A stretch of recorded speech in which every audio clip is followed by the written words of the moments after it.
Yes mukasi akantuolekede kyatweseewo olwaleero tugenda kwolekera pulogulaamu eŋŋanzi weewunyisa omwagalwawo oba surprise your loved one ng'ekutuusibwako n'abakyala b'omukwano Opushifa Nakawombe njagala wekanye. Okay, mikwano omulungi atulaba program onso omwagalwawo surprise your loved one. As you can see, we've started our journey. Tuli mu kutwala surprise eri omukyala bamuyita Shamimu nani jasi Shamimu Nabisaso.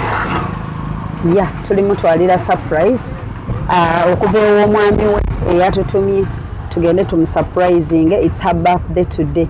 Naye ng'olugendo luwanvu muko tusimbudde wano eno mumutulaba as per now wetwogerera nkikuttemu wano professional driver mutuwishinge safety bannange tuli wano mmanyiwo obulungi wali tukira ku express tuli Munyonyo wano tuva Mugendaje. This is we are coming from Mugendaje, now we are heading to Munyonyo.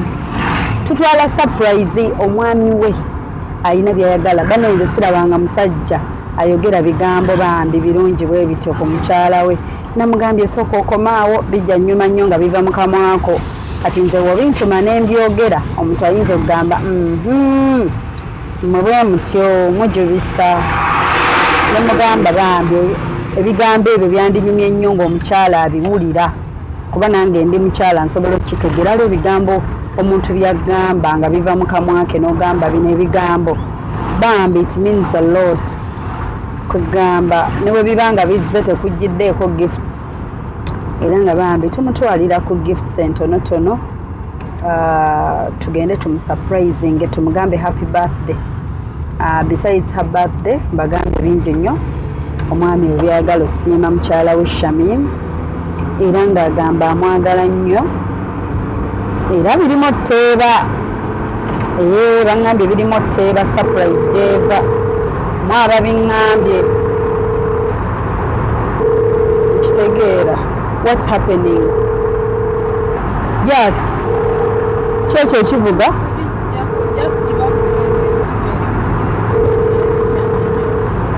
bana so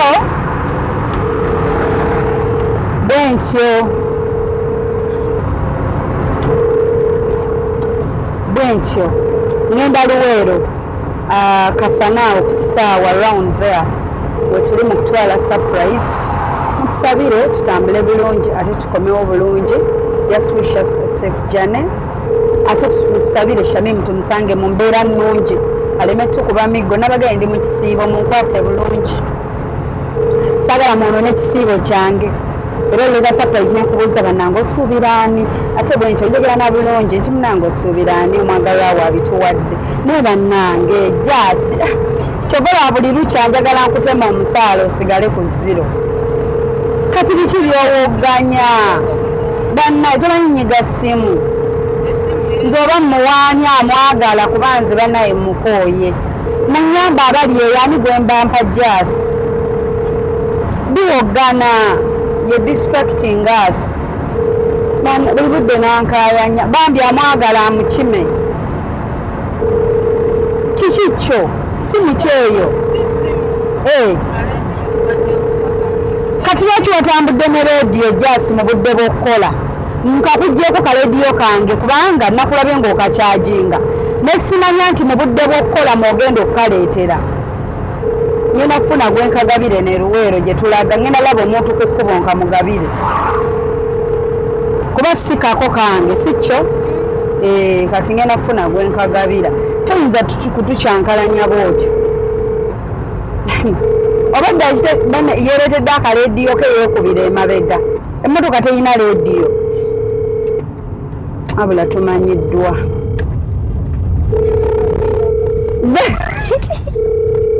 kati wateese kaki botamanyi nawe kagenderako wekaviirako ali Luweero nannyini kintu asigala nannyini kintu kwata tesigenda kula nedda mukwano mbizzeeko olabe mbizzeeko nze akanyize kwata bambi tokamuddiza ali oluweero ng'oyagala rediyo eno ngenda gikuwa microphone nazikuleetera oluvannyuma lw'ennadda ate ne jasi mugabirako nkuwa rediyo nenkuweerako ne PA wange kubanga mukooye ate munfunireyo PO mulala ayagala omulimo weeguli wammakwata ngenda kagaba eruweero gye kasigala tugenda kufuna omuntu tukamusigemu wamma as I was still saying jasi nga tannakyankalanya tuteeramu biwoggana sebo neyannange omukozi wa Lakizale tulina rediyo mmotoka ye yeeteereddeko eyiye mabega neyeetikka emizindaala ale tawulidde olugendo ayinza oba yeetise ne blanketi nabiki kati wana eruweero olugendo olwo singa tubale tugenda eri kihiihi lukunjiriwa annaye nze mumuntaasa amwagala sigenda naye mu mwaka gujja mukomya mu 2026 nga tegunnatuuka na wakati muntaasi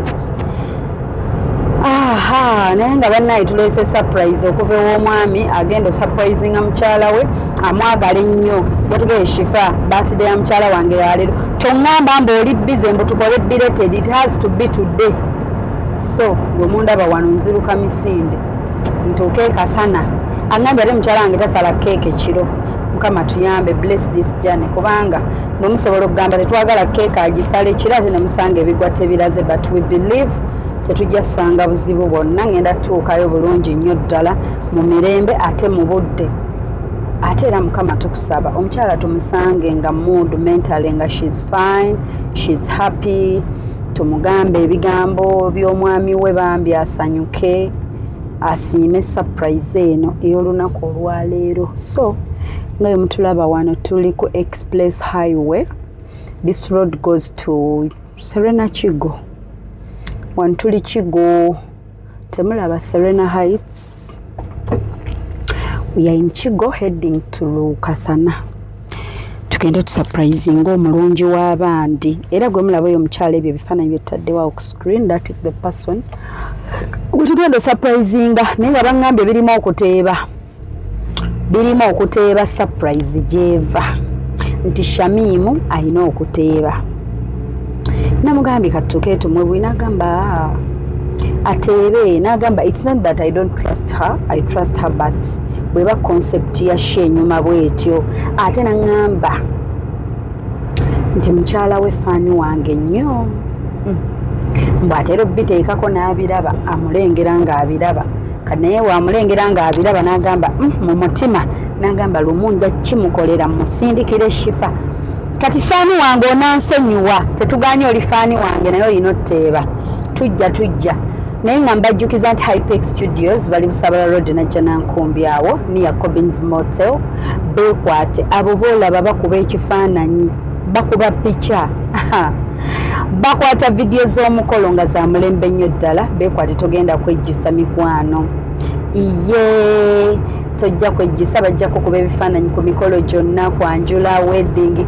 gwe tofaayo wedding oba ogisuubira myaka 2 mu maaso gwe genda obuukinge genda obagambe nti aba Hypex kumwe kwesiva shifa yatugambye nti mukuba ebifaananyi ate ku bbeeyi entono ddala ennungi ensaamusaamu esaana balina ebintu bingi nnyo ddala eby'omulembe gendayo bakuba ebifaananyi gendayo booking photoshoots zonna ku mikolo gyonna maaso awo ngenda kuba mbasomera ennamba y'essimu mutegeke omuwandiika saagala mutabule ennamba za ssimu era bwera stede onootinga ogambe nti zino ennamba za Hypex oteekewo nti ba Hypex zino ennamba z'abano oteekewo nti z'abano okitegeera naye ng'eyetaaze surprise okusanga ku 0782 10 15 69 oba 0702 56 157 gwe wenna eyandetaaze okubaako gweyagala okusurprisinga ye mukwano jangu tukwaniriza ate if you would love to advertise with us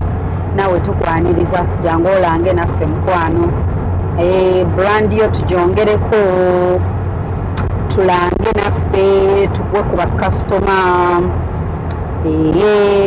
tukontaktinge osobole okumanya biki kuba nne tulina emitendera ku biki kyetuba tugenda okulanga brand ki ekola biki kale katugende mujje tugende naffe Hosh Fashions and Bridal bannange nja kuyimirira later. You see this dress, it's a dress eriko ne kano ka top. It's a dress with a crop top. It's very nice. The bumper this yellow veil with yellow shoes. So you will see me when I've reached Kasana. That's when I will stand and you see the dress in case you love it. Hey, ngoje funira ku Hosh Fashions and Bridal. We located at Shell Lenga bw'otandika Mitana Road. Waliwo awo KFC, then Shero, then wali ng'ogenda ku Hosh Fashions awo kalina waggulu balina gomesi, sharia, gauni, mishanana, masuuti, makanzu, byonna gwe byolowoozaako ebyambala babina. Neoba ng'olina ebyogala engoye za culture, abo babeera ne culture day nga mulina bye mugenda, they can customize for you nice outfits. Beekwate bali ku 0702 56 21 57 ku Hosh Fashions. Kale mujje tugende mutambule naffe mubayite bonna mbagambe Shifa yayingiddewo dda.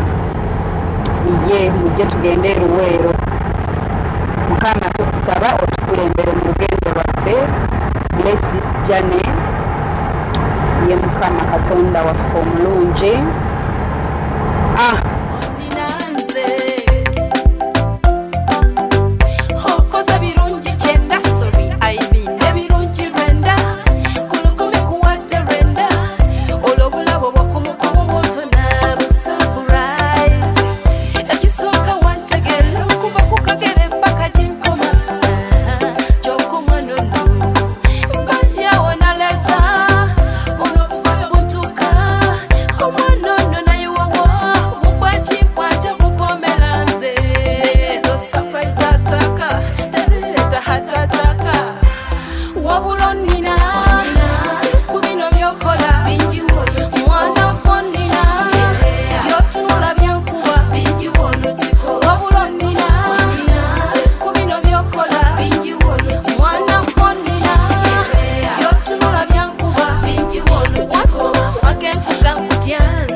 Nasimbudde dda munnaye ndi mu kuvuga naatera tuuka e Kawanda.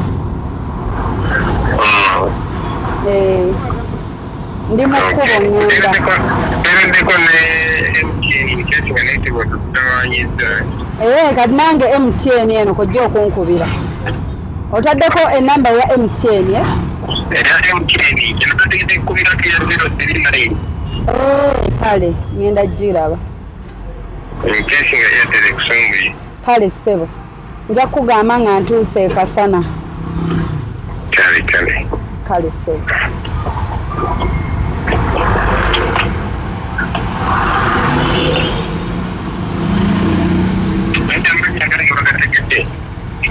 Ani ssebo? Bashiri ani? Mayiga Bashiri kale ssebo. Omukyala ye Shamimu Nabisaso. Bekiri. Kale ssebo. Nalongo. Kale.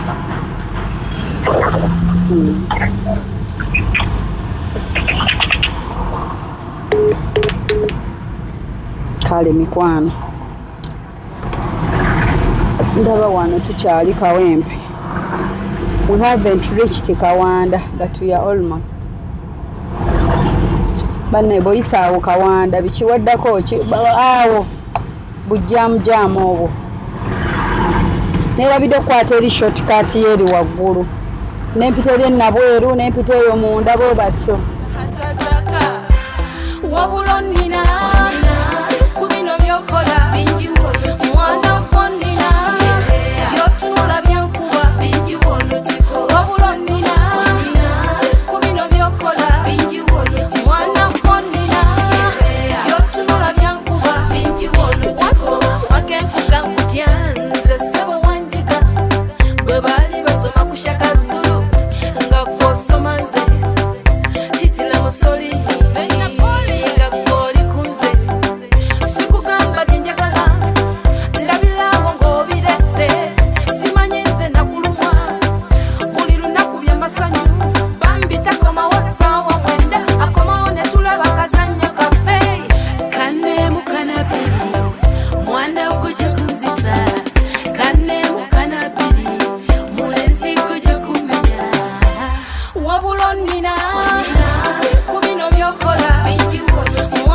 Okay, mikwano omulungi atutola program oyisa mwagala surprise your loved one. Olunaku olwaleero tuli bagenyi mu Luweero Kasana. Twatusedde Kasana wali ku kisaawe kiikyo era nga tuli bagenyi bannanga. I'm shy. People looking at me. Everyone is like Shifa is in the area. Atwala wa surprise. Ndi shy. Tokanga ate nnyina ensonyi. Just. Banne bw'otuuse Luweero ine engeri gy'olobyemu n'owerabira nti tuli mu kkola. Katoba weetegaani bikulako bwetu tebambi tugenda surprisinga omukyala wa Mr. Shamim bwe tuletedde surprise olunaku olwaleero nga bwe twabagambye era ng'omwami we yatutumye ye mwami Mayiga era ng'amwagala nnyo bebi we wano we tuzze omukyala we yazzeeko ewa sisita we naye ate leero mazaalibwa ge naye nga tugenda yingirawo wennyini nengerawo gate eri mabega waawe wa kamera awo kati tuyingira tugenda konkona mutusabire batuggulire naye nga mbajjukiza nti Hypex Studios bali Busabula Road najja nankumbini ya Cobbins Motor nga tusimbulako express nga mvuga nabagale muteke omugendo wandiika ennamba saagala mu confusing contact so Hypex Studios basanga ku 0754 19 24 34 oba ne basanga ku 0789343802 abayise Hypex Studios. Kakati mbajjukiza nti Hosh Fashions and Bridal nabagambye be bankoledde ku dress yange eno nga bw'ogiraba. You can decide bw'oba oyagala okuggyako kano olugoye ne lufuuka half. Kati ate eno top ate nayo soogiteera ku kirala esiba bulungi nnyo bweti. Bw'oyagala soogiteera ku skirt oba ku trouser. So bwe batyo be bandizayininze dress yange era ne banterako akagatto kano ka yellow ne baka crushinga ne green. So I feel smart. Olwo basabiri ekisiibo tekiggwa mbunsigale bwenti it's okay engoye bannange katwalo ne yaŋŋambye okuba naye abantu bazibu neze nga ndi mwambazi wa bintu biwanvu waliwo yagambye mbu kati Shifa owuli engoye zikusiiwa can you imagine naye nga kati twale surprise ewa Shamimu olaba konkona gate bayakegula ne bakuyira ebbaketi y'amazzi tukigobera wala mu linnya lya Allah it will not happen so aliwo wawe oli gaba gatuukira ku ggwe naye nga weewano wennyini okusinziirako singa waba waggule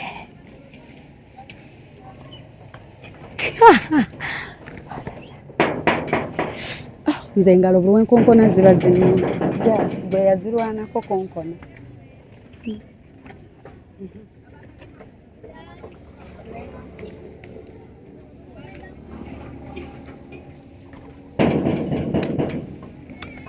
surprise. How are you? Oli bulungi? Tulesa surprise. Auntie Shamim. Gulawo naawe, gulawo tomugamba gulawo. Nawe gulawo, gena kunoona surprise. Wanje. Eno manyiyo.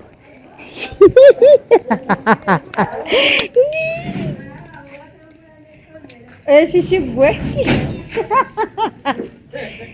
Tulese surprise bannange.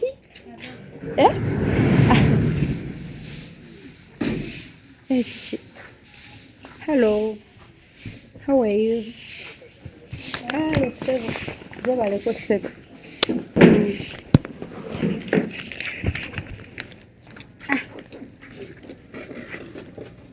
Chikamba yamukeke kati.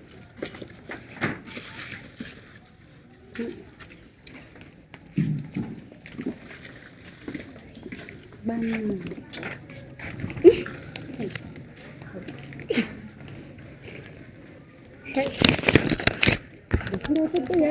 Yasigadde munda nange simanyi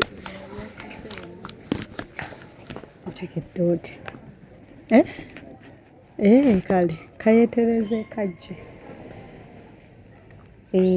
adduse yegundi simujjukira nzijjukira bino ebyaleero sirina kyenzijjukira kyajjo jasindeka ekyaleero kyenzijjukira wamma kwako bbaale she's coming kale katutuule wano twewe entebe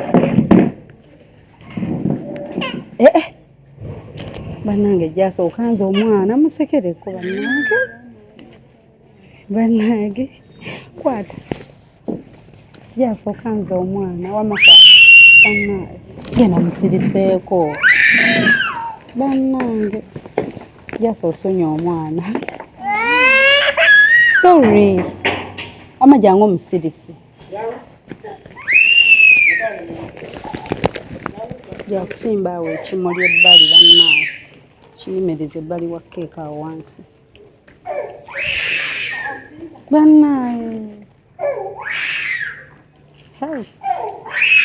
anyiize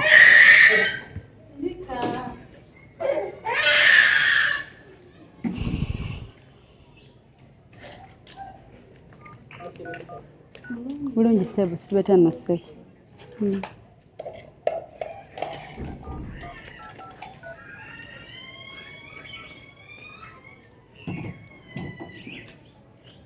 nokaabya omwana w'abandi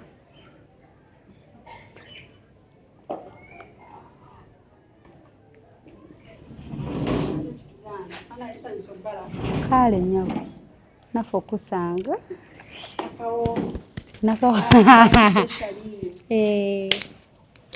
happy birthday Shamim kale nafe obasanga banna yatutumye munnange ndowooza teyakitegedde nti mugitya kyokka waliddiso sogyesituule twali tugenda kukola futa ye tuli mu kubeekinga surprise munnange nezigwa bugubwe zityo Shamim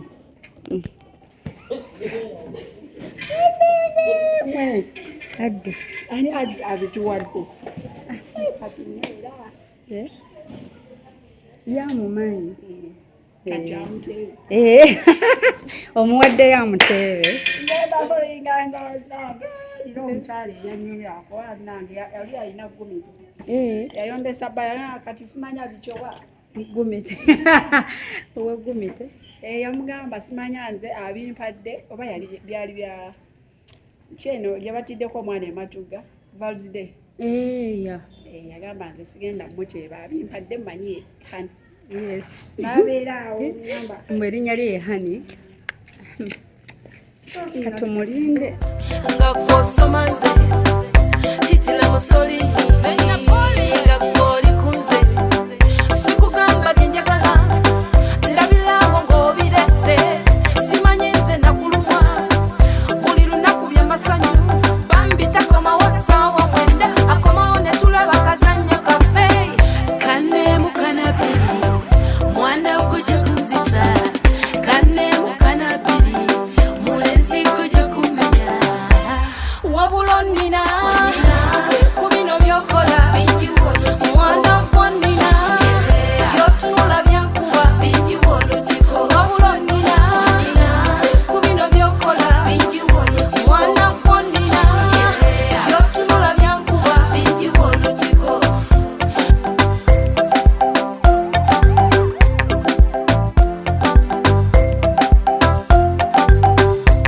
mujja munyambe mumbuulireko bwe mba mwita hani oba bebi sikuyite handisamu olijinja lya muwendo erisinga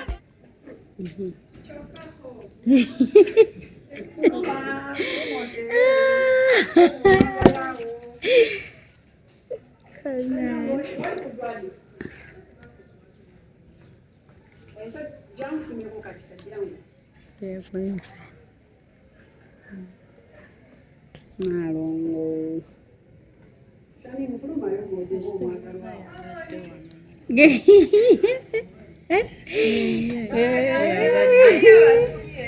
Omwagalwawo.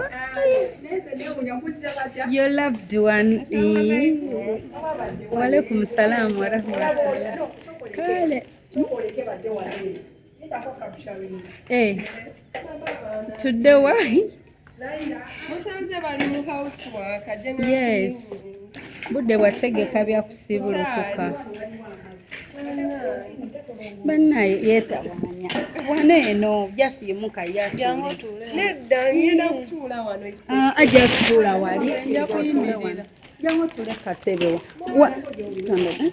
nedda mutuule Nzenda sigenda kubuuza bayimiridde nange badde wali ewaji kusenge wali kale kantwale obutebe Just shifting ako tuze wali eti.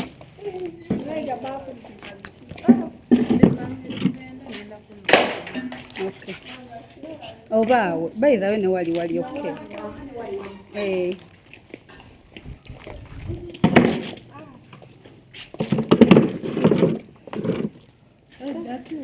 atuula ekyoke Yes, leta kali ka stool. Laba soko ete kali ka stool ate ko keke then ete kali ka stool akala tutuleko.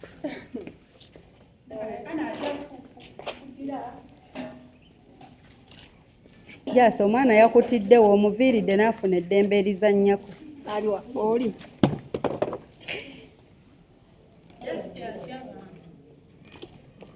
How are you? Bannange ate nze nno nakulabako nkujjukira. Sikulabangako e Masaka. twali Masaka ffenna sometime back ebiseera byadda sika 2 years Munnange bateeka wano bannange booti nkwasa ekimuli kye bannange tuleese surprise. Tubuuze bagambye kasooka ababwana buli ajja asowawayo ekirabo kwata kambabuzeeko eradde nnyo tafukamira bwebafukamidde wasiryotya bulungi eradde jasi yeva jasi wasiryotya happy birthday thank you ate kulika baby. oh my god alhamdulillah webale kunsabira Bannange ani tubale abatu kweyisa bulungi kubanga yatutumye yagambye oli muntu mulungi nnyo alhamdulillah ani gw'osuubira Sirina gwe nsuubira kuba tewali yankubidde ku ssimu. Ate abo be batakubira ddala ssimu katunula mu bataakubye. Be mba nsuubira. Totunula mu baakubye, tunula mu bataakubye. Nga ni maama wange, sisita wange. Mwagalwa wo muli mulaavu. Nze ndi mufumbo. Kati abo ali omufumbo taba mulaavu. Aba mulaavu naye nga nina omwami omu kyentegeeza. Yes, yani. Mwami mukyala. Musajja oli mulaavu naye. Anti ayinza ndi mulaavu. Yes. I have two people that I'm in love with. My mother is my best friend. Yes. Ninayo ne best friend nga husband. Kati ono muli mulaavu. Laavu ya mukwano kale. Friendship. Muli mulaavu mwagalana. Allah. Oba mwami, oba fiancé, oba boyfriend, oba husband bwe batyawo. Tagwa mulaavu ya sister oba mother. Nga mwami. Agambye muteebe. Sigenda muteeba. Agambye omuteebe. Yemanyi. Yemanyi nina omu. Nga n'erinnya nalikyusa ku lulwe. Kati oyagala mukugamba. Walikyusa n'ofuna liriwa? Shamim Maiga. Shamim Maiga. And I'm proud. Kati To be siinayo Shamim mulala. Maiga. Kati yatutumye yoyo gwe weekyusa erinnya. Mwami Maiga. Ngamba kyembuuza nti kati ekitegeeza gwe gw'osuubira yatutumye yoyo erinnya Yalimpa. yakuwa erinnya kamukubire mu Maiga ng'embaga ewedde. kati kamugambe oba nga si ye gwe bakozesa erinnya lye yoyina wrong place. Kituule, feel free. Tuule wano Ebimuli olimpadde. iye bibyo. Alhamdulillah. Mulimu ne ssente. Abagambye atya? Kyakwagala nnyo. Nze ebintu bya surprise nenda. Yayagadde okusurprisinga. Allahu akbar. Mu kisiibo kino. Iye. Leero si birthday ya leero? Birthday yange ndi mu mwezi gwa birthday by the way. Oli mwezi gwa birthday. My birthday. Ate nga bambi. March yonna eba ya birabo. Kuva ku first. Bwe Kati bambi. Kati fe omuntu eyatutuma yayagala kikola like a week ago but tetwaliwo. A week ago. Like a week ago kirabika. Like a week ago naye nga tatufuna. Tetwaliwo bambi kati we yatufunidde n'agamba musitukirewo. Mubeera busy. Ya naye nga bambi yaŋŋambye ebirungi ku ggwe bannange. Biki ebyo? Omwami gwentebe. Hello? Wangi. Gyebaleko ssebo. Kale nyawo nawe. Kati baŋŋambye ali ku ssimu eno bw'aba si ye yamuwa erinnya lya Mayiga. Oyo aba tamumanyi. Ali ku simu eno yeye. Bw'aba nga si yamuwa erinnya eryo. Allahu akbar. La ilaha illallah. Allahu akbar. Allahu akbar walillahi walhamd. Mugabe mwagala nnyo barakallahu fikum wa jazakumullahu khaira fid dunya wal akhirah. Awulira. Allahu akbar. Omukyalo oyo mumbejja oyo muŋŋambire Yesebo. ekisinga obukulu mu byonna nti mwagala nnyo. Ensonga ziri bbiri. Sooka njagadde nnyo mukulisayo mu ddwaliro. Yaŋŋamba nti ayagala nnyo omukyala gwe bayitaho Kushifa. Ekyokubiri amazaalibwa ge gabulaku katono naye njagadde okugamwagaliza olwaleero ng'akyali awo waali. Omukyalo oyo alina ebirungi bingi byankolera ate byensiimira ddala. Atuyisa bulungi, atufaako, ate buli kintu kyakola akikola n'omutima gumu. Naye njagadde omusuubiza byenjagala omukolera kyo kikyali kiggula luggi ntandika butandisi Yesebo. era bingi bijja. Inshallah. Mwebaza okuba n'omutima omulungi ate mwebaza okuba n'omukwano. Ekyaddala Yesebo. anjagala lwakuba nti nze nsinga omwagala. Okay. Ebigambo byange ebyo. Naye okukika nawe nkwebaza Yesebo. okuba nti osobodde okutindiga olugendo n'ombeererawo weesiri.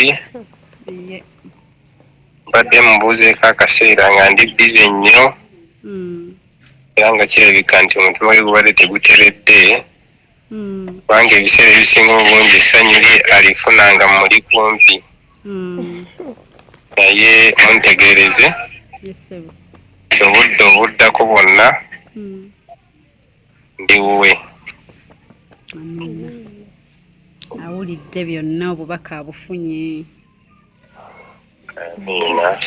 Ye. Yagambye kuuma baana. Walaikum salaam wa rahmatullahi wa barakatuh. Abaana abankumidde bulungi ate abafaako nnyo n'abataliiwaawo b'otalabye Ye. ate abaagala nnyo. Yesebo. Kale sebo. Salamu alaikum. Ne sisita waffe musawo mulamu wange naye omundabire nnyo ate naye mwagala nnyo kubanga Musawo akwata. Muno musawo akuwulya musawo kwako munange si mukamujumu musawo. yasobola okutukuuma ekiseera ekiwanvu era namujja mu mikono gye. Olwekyo famire yange okubeerawo nga nsanyufu akirinamu omukono munene nnyo era nsiima nnyo nsiimira ddala. Assalamu alaikum wa rahmatullahi wa barakatuh. Wa alaikum salaam wa rahmatullah. Mutima nga tweyanziza bannange surprise. Amiina. Subhanallah. Nze badde tugyemu ebyena. Sawallakkirize. Amiina bebale twagala.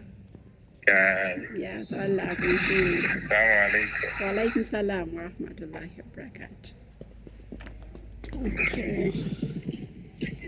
Omutegedde yatulagiridde naye ate yatulagiridde endagiriro nfu yatubuzizza yatugambye mbuno kati jjukira bw'ogamba ekisaawe ky'ekasana olaba kiri ekyegendako ebivvulu buli omu gyakulaga tuwese ku makubo ago gombi erisooka ntuluweta neriri eryokubiri sayidi eri nga tetulaba nnyumba ye n'atubuza kati netwogera eddwaliro netubagala nedda mutugambe waka kati ye oluvannyuma naga mulabye n'obutale weewo kati nti kituufu kati baweterako muzikiti yatugere tuwetere ku kisaawe kati bakulagirira eri singa twatuuse edda like bbanga ddene ddedda twetolodde amakubo g'eri gonna kati naye endagiriro ngemukonfuzinga naye ng'akwagala nnyo ate akwapreciatinga nnyo mu byonna nti webale kubeera mukyala mugumiikiriza webale muwa mirembe yes byebimu ku byeyaŋŋambye nga tujja ye era akwagala nnyo n'agamba odisavinga ebisinga wano ate ng'akyakola bingi nnyo ye kozi nga gwolina kyomugamba bona ejjaasi gwe gennyini omwana teyakusiimye ate era nesose kubuuza ani abalagiridde mufunye wa booda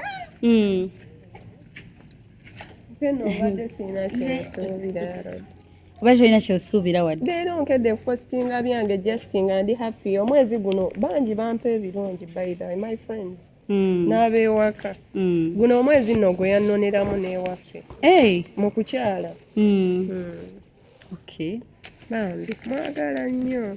That's nice. Naye akwagala nnyo bannange jatunenyeza nga gamba nesibafuna shifa we surprise nga mukyala wange if you see the missed calls bambi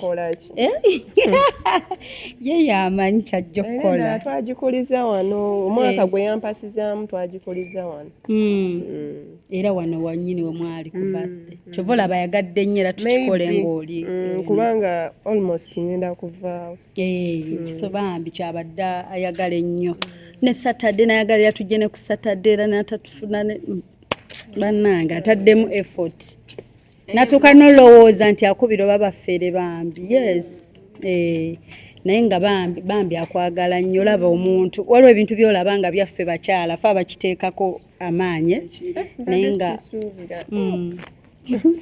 surprise bweba twali e Masaka bwe namugamba nti omukyala oyo mwagala nnyo bambi byakola olumu obikola generously ng'omutima gwo gwe gukyagadde abantu ne bakudisappointinga n'oyita mu bingi ne bakuba amayinja ng'omubaka bwe yawuliranga enjiri nga waayita wonna bammwe mu jahiliya period naye kati gwe woobikola n'olemerako oli mukyala muzira amiina sawalla akusiime akuteremu baraka mulimu gwo Allahumma amiina tweyanziza naffe byakutumya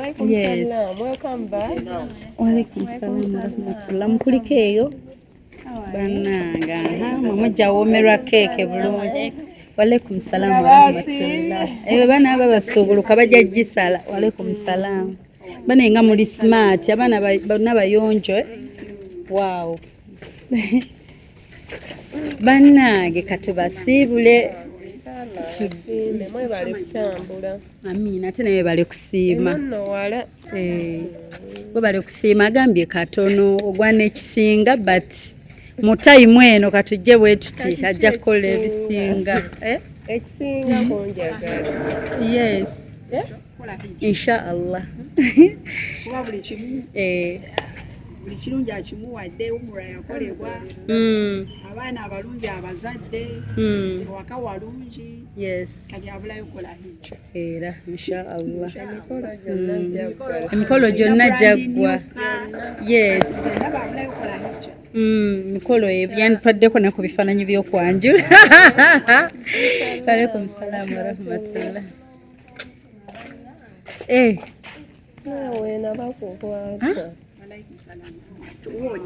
surprise zo bwezityo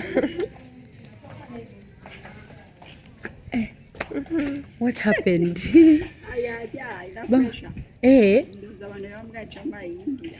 bamugambye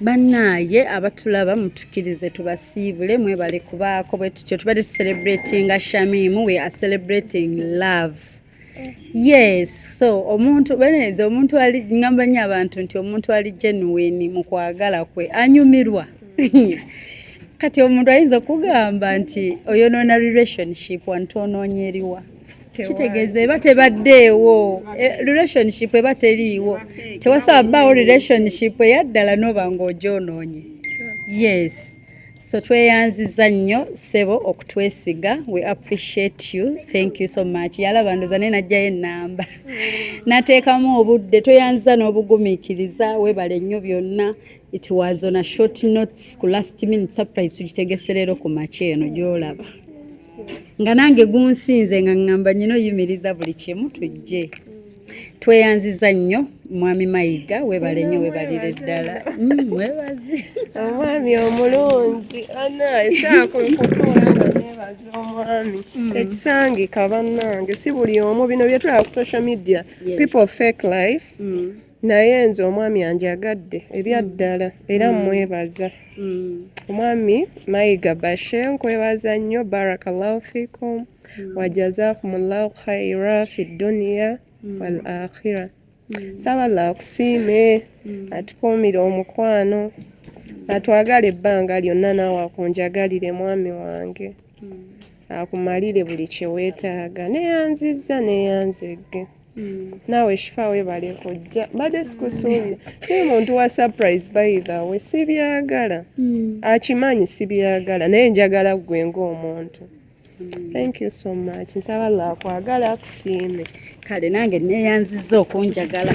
Era bwe yamaze nga tutegese byonna kwe kuŋŋamba naŋŋamba nno yakwogerako nga tuli e Masaka akwagala nnyo. Masaka ew'omukadde waliwo omukadde awo gwe twali tu celebrating. Nti abantu bali UK. Bali UK, yes. Bambi twaliyo naye nze siri muntu wa kamera nali eyo. I'm an introvert. Saagala nnyo bintu byakubeera mu bantu. Yeah. Okay. So, and I'm sure he understands you well. Naye yadda ayagala naawe oki experience ng'okiyitemu. Kuba yaŋŋambye byonna nga bw'oŋŋambye yannyinnyonnyodde. Yeah. Olwalira ebimuli byajja kozina. Onnange simanyi nakumanya. Olunaku lwe nazaala lwali lwa bimuli. Ekiki? Byajja. Alhamdulillah Mungu. Ye ategeera kye bayita okwagala omuntu ate n'omulaga. Waliya nti abagamba laavu ya ku mutima. Nti banaye nga tondaga nti gwe manya ku mutima gwange kwoli. So tumusiima okwagala ate n'ateekamu n'ebikolwa. Webale nnyo ssebo webalire ddala. Ambyateleddeko ne ssente. Bannange. Kyokka ate zampeereza. Kyokka ate naŋŋamba nti kifa giri 2,200 oba tukyongereyo tuzongereko. Naŋŋamba zinswaza. Wallahi bwe yagambye. Ne mugamba nedda katugende n'ebigambo bimatalinga nabyo bikulu. I swear. Nateekako ku ssimu zimala kati ate ne zino. Wow. Ebyaddala ddala. He wanted something bigger. Naye tetwagira mu budde we yatwetaagira and it's our fault. Ne bwe nkulaga essimu it's our fault. Missed calls ne bwe nkulaga waneeno bambi ng'ajja atunoonya kati you see this number bokkirira booti osobola ba missed calls oziraba ku makya ne Saturday yesterday you see kwali zonna ng'ajja bambi nga he really wants to do it era manya kivudde ku mutima gwe. Ate nga zombi akuba kweno ne ku simu yange endala ya Airtel. N'agamba nayo naye kasi shifa naye nga naffe bitukutte twabadde up country nga tetuliimu. Kati gyasa ate asigendoza tumuweko keeki yejja sinze mujja sala mwe mu time yammwe just tajja lya keeki. Nedda she's okay. Ayina ye gy'ayinayo. Mujja sala mu time yammwe nga musiibulukuka. Ye kale tweyanza naffe twaniriza. Yes, bo balina kukkiriza. Fe tubeera mu bantu abalina embeera. Thank you so much. Olina omuntu ali surprise nga munna agikozeseza mutima kati kinalooza akoze nnyo. Abatamwagala balina byamwagaza maybe naye nze wange mwagala. Kuba tebamunsiimira namwesiimira. Yes. Kati buli kyakola nkiwa obudde ate nenkisiima kuba kyaba asobola. N'okivaluinga. True. Bannange abale butamalamu maanyi bannange. Ayoyo Mungu gwe yampanda alhamdulillah for it. Gye bali be basiimira maybe n'alaba nga tekisaanidde naye nze alhamdulillah nsaba Mungu amusiime. Kale okutte content bambi. Okay, tweyanziza mikwano mutukiriza ate tuve ekasana tubasiibule tweyongereyo. Bannange kino ekifo nga kiri wala. Wano si wala nnyo ku ngendo ze tutambula. Iye. Kale bannange katubasiibule bye bye bannange. Mugumiikirize musiibuluke mulye keeke. Snapping. Olabanga obudde obw'okumakya. It's because of the weather. What a snap. Wow, birabo ne wana naffe. Baleeta tukuba. Mwangu nanti weather eri mu kwekyanga. Bambi shifa. Thank you so much. Kale my money. Yes, recording. It's my money. Baleeta ono yakuba. Oh no, simanyi na simu yo eri. Eyi eriwa? Eri mu nju.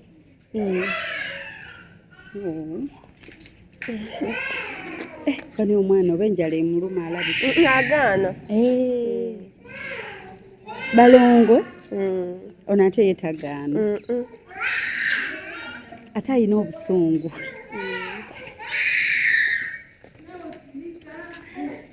Bagireese yiri.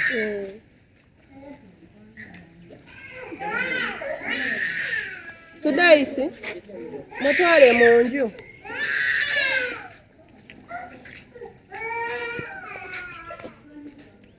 Bana bange sibasa. How much? kankoze Snapchat eno naye eri bulala.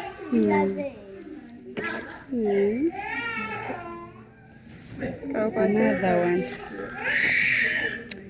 Oh, happy birthday to you. Happy birthday, dear Shamim. Happy birthday to you. Thank you so much. Oh. Yes. You are loved. You went to Shifaye wampisa mwana wampisa by the mami yebale okukuza iso yo mama one time. Dadi wange Kyotera. Mami Masaka. Awe Chirimya. Okay, your twins, huh? Oh. Ebyaddala. Wow. Batukube. Ani akuba. Omanyi kamera nyi. Ogamba bantu mulemu eriwe kuba still photo mwe tubatunula. Tukoze ya just mujja bimpe. Ndio labo bwana bw'abasiraamu, labo bwana obusiraamu obunyirira. Abwana b'obusiraamu, girl child. Yes. Swaumu.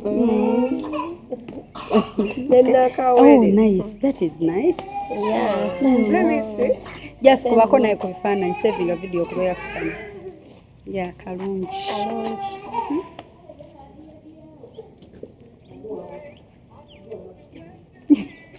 Nabakalye fujji.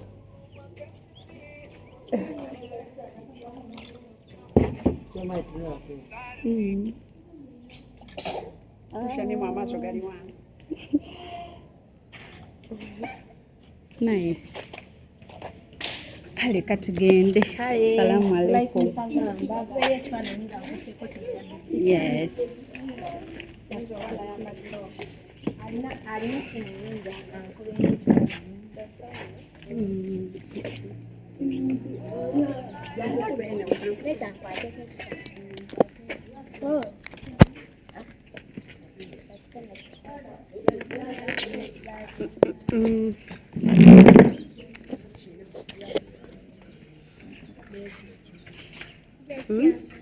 In which class are you? P4, eh? P1. Oh, that's nice. Which school? Which school? Rafa Primary School. Okay. Muli smart. Come, they take a photo. Mujja batukubera abana ba Rafa. Taki. Ne Shifa, yes. We have Mujja abana ba Rafa. abana ba Rafa mujje. Jangu, gwe toli mwana wa Rafa. Sudaisi yajjemu engatto. Muwe akwateko. Muwe akwateko bambi. Baby, muwe baby akwateko balloon. Ajitidde. Jangu Sudaisi. Ono kati tayambadde engatto. Aha, Rahim. Rahim. Rashid, why are you hiding yourself? Tayi mu ngatto. Era nange saagala bigere byange. Rafa. Tali mu ngatto. Ali waka. It's natural. Bannange. Bambi. Thank you. Kale katugende.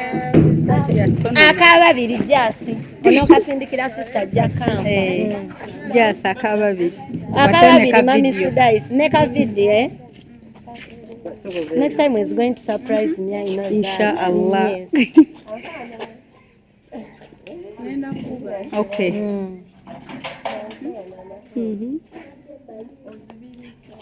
Bane n'amaaso siina nti bwensekanga gabula. Nkwasako ku kimuli Shifa mirenga nzikuzo. Kwata ka video. Yes. Wow. Thank you.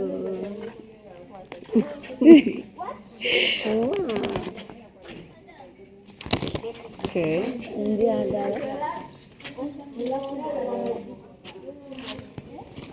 Okay. Kati ebyo mugenda bitu. Wabwera abantu bagambye bani obalagawa.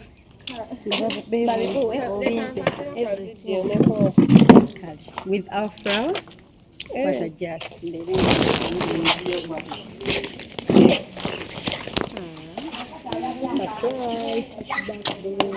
It's your birthmonth. Nange celebrating mwezi mulamba January yonna mpaka February. Nkuwagira basagala bekwasa nti ate shifa saamanya nkugamba nedda time ekyaliwo nkyakwata ebirabo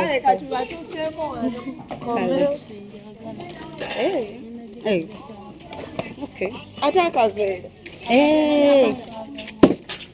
poli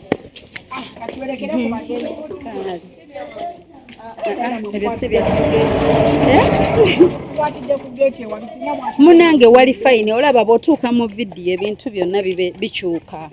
Yes.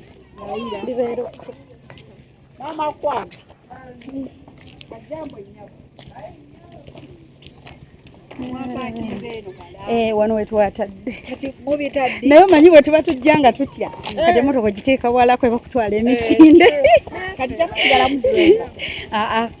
balwale tuba abangi naye kati tuli basatu fekka muba mugamba katugiseewala we bakuba amayinja tegakwatira mu motoka kati tomorrow. Yes. Ku YouTube. Ate TikTok. Munengeza only put on YouTube. Abana abateeka ku TikTok be basalayo. But nze strictly nteka ku YouTube.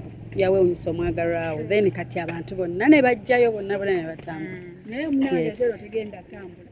Lwaki tebabyagala bino obamanyi webale nnyo kati bino tebabiwa budde ebirungi tebagala biri successful abantu tebagala dde abantu beeyagala biri genuine.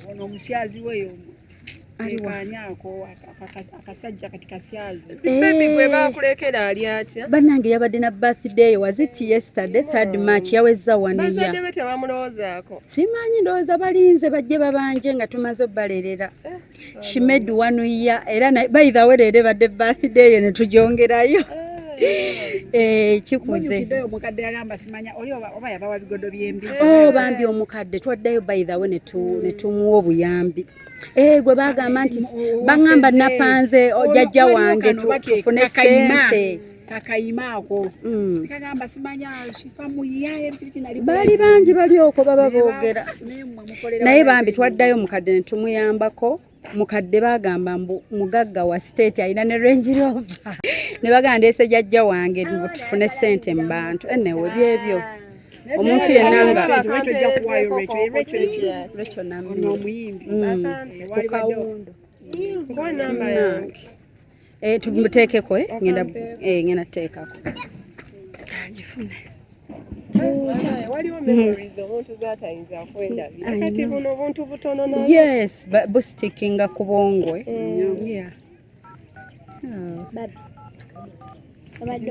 njagala okwewunyisanga mukadde wange inakuwa enamba twogere nenda tugenda mpola mpola ne tuzze mpola nga si byakkanga kati ate labaye maama ye tabimanyi nnyo tukaonakulaba nga aba bulijjo ate ojja n'omunyumikiriza abakadde nno manyi n'omugamba kyogana tonzijukira nteeraako kati biri nange obwange babuteekeko ngenda kuteeka ku yiye bambi webale butamu disappointing ati musanyufu he's happy I'm sure tusimbudde leeti gomanyi otutegeka leero buli kimu nagamba shifa gwamanyi it's your fault omanye ebbanga nkunoonyeza funa abakwatira essimu kati n'oli ankwatira essimu oba ki ekyatuukawo bannange oyogedde emasaka omutima neguŋŋamba kubaenalinaye bajaga nkubiddeko